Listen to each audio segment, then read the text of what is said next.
Another name for vitamin C is ascorbic acid. It is actually the safest and most effective antioxidant. And ang problema, ang vitamin C is not produced by the body. So kailangan makuha mo yan sa diet o through supplementation. It may not cure your common cold, but it is a very powerful antioxidant.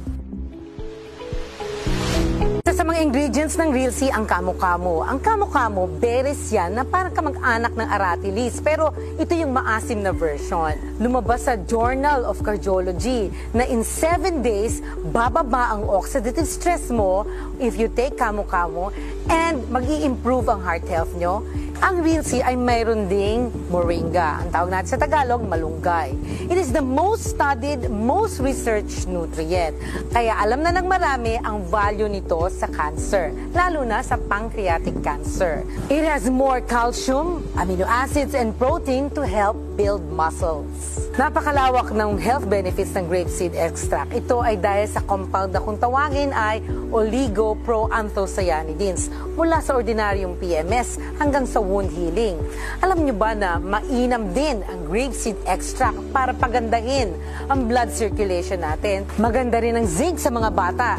Alam nyo ba na ginagamit ang zinc para gamutin ang mga diarrhea ng mga bata?